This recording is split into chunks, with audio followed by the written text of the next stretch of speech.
नमस्कार। आकाशवाणी कटक आंचलिक संवाद पढ़ुछंती मलय रंजन मिश्र। राष्ट्रपति द्रौपदी मुर्मू आज 5 तारिख पर्यंत ओडिशा गस्तरे आसुछंती। कटक मुंडली निकटवर्ती जगद्गुरु कृपाल विश्वविद्यालय उद्घाटनी उत्सव में आज संध्यारे जोगदेवार कार्यसूची रही। आसंताकाली राष्ट्रपति भुवनेश्वर पूर्वाह्न ब्रह्मपुर पर्यंत ट्रेन रे यात्रा करेंगे और ब्रह्मपुर तप्तपाणी ठारे मां कंधुणी देवी मंदिर और शिव मंदिर में पूजार्चना करेंगे। राष्ट्रपति गस्त को दृष्टि रखी भुवनेश्वर कटक और ब्रह्मपुर में व्यापक सुरक्षा व्यवस्था ग्रहण कर राज्यपाल डॉक्टर हरिबाबू कंभमपाटी मुख्यमंत्री मोहन चरण माझी राष्ट्रपति विभिन्न कार्यक्रम में जोगदेवे बोली जଣାपड़ी। राज्य में बन्या परिस्थिति सुधार आसी। एहापर नदीबंधगुड़िकर स्थिति और यार पुनरुद्धार पर युद्धकालीन भित्तिरे पदक्षेप ग्रहण करा जाउछि। जलसंपद विभागर वरिष्ठ जंत्री माने क्षेत्र परिदर्शन कर परिस्थिति अनुध्यान करने सह कार्यारंभ करुछंती। एथिसह विभाग पक्षरु राज्यर समस्त प्रमुख नदीबंध जलभंडार जलसेचन संरचना उपरे नजर रखा जाइछि। क्षयक्षति स्थान में तुरंत पुनरुद्धार कार्य पई पदक्षेप ग्रहण करा जाउथिबा विभाग पक्षरु सूचना दिया जाइछि। आंचलिक पाणीपाग विज्ञान केन्द्रर सूचना अनुसार राज्य में आज वर्षार परिमाण वृद्धि पाइबार संभावना रही। आसंता 24 घंटा मध्य बिजुली घड़घड़ी सह वर्षा हेबा नहीं 24टी जिला को सतर्क सूचना जारी करा जाइछि। मुख्यमंत्री जन अभियोग शुणाणी आज बंद रही। मुख्यमंत्री मोहन चरण माझी अन्यान्य जरूरी कार्यक्रम रही आज जनशुणाणी बंद रही नहीं साधारण प्रशासन और साधारण अभियोग विभाग पक्षर सूचना दी जाइछि। परवर्ती अभियोग शुणाणी तारीख गणमाध्यम द्वारा अवगत करा बोली विभाग पक्षर कहुଯାଇଛି। राज्य में बन्या परिस्थिति को दृष्टि रखी स्नातक पाठ्यक्रम में प्रथम पर्याय नामलेखा समयसीमा वृद्धि करा जाइछि। उच्चशिक्षा विभाग पक्षर संक्रांत संशोधित नामलेखा कार्यसूची जारी होइछि। साम्स पोर्टाल रे अंतर्भुक्त थिबा समस्त सरकारी विश्वविद्यालय और अनुदान प्राप्त बेसरकारी और आईन महाविद्यालय गुड़िक पई एही संशोधित समयसीमा लागू होइछि। आसंता 5 तारिख अपराह्न 5टा सुधा छात्र छात्री आबंटित शिक्षानुष्ठान गुड़िकरे नाम लेखाई पारिबे। राज्यर समस्त विद्यालय में स्कूल सुरक्षा सप्ताह पालन करने को निष्पत्ति नियाଯାଇଛି।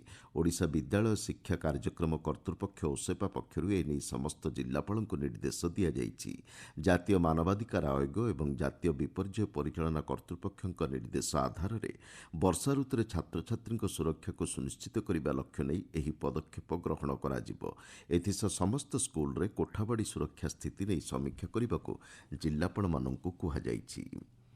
आज श्रावण मासर प्रथम सोमवार। ଏହି ଅବସରରେ ରାଜ୍ୟର ଶୈବପୀଠଗୁଡ଼ିକରେ ଜଳାଭିଷେକ ନିମନ୍ତେ କାଉଡ଼ିଆଙ୍କର ଭିଡ଼ ପରିଲକ୍ଷିତ ହୋଇଛି।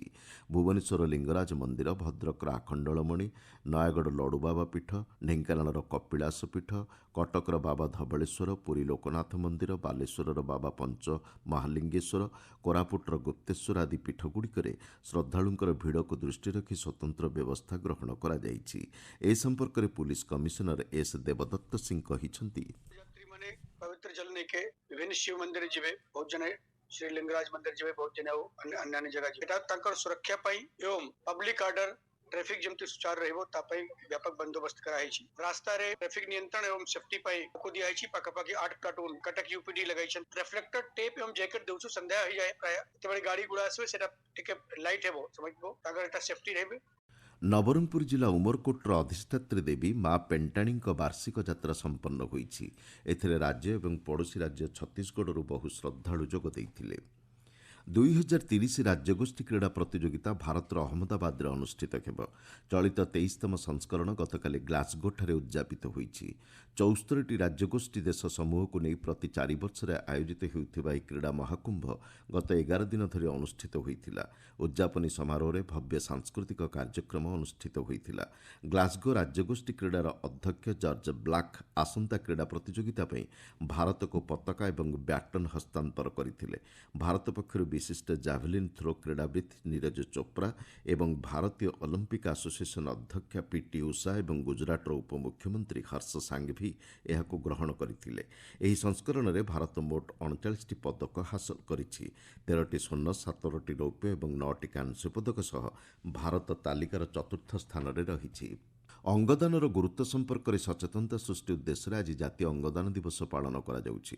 ଦେଶର ପ୍ରଥମ ସଫଳ ହୃଦ ପ୍ରତିରୋପଣ ସ୍ମାରକୀ ସ୍ୱରୂପ ପ୍ରତିବର୍ଷ ଅଗଷ୍ଟ ମାସ 3 ତାରିଖକୁ ଜାତୀୟ ଅଙ୍ଗଦାନ ଦିବସ ଭାବେ ପାଳନ କରାଯାଇ ଆସୁଛି। ଆଞ୍ଚଳିକ ସମ୍ବାଦ ବର୍ତ୍ତମାନ ପାଇଁ ଏତିକିରେ ଶେଷ ହେଲା। ଆମର ପରବର୍ତ୍ତୀ ଆଞ୍ଚଳିକ ସମ୍ବାଦ ଶୁଣିପାରିବେ ଅପରାହ୍ନ 2ଟା 32 ମିନିଟ୍ରେ।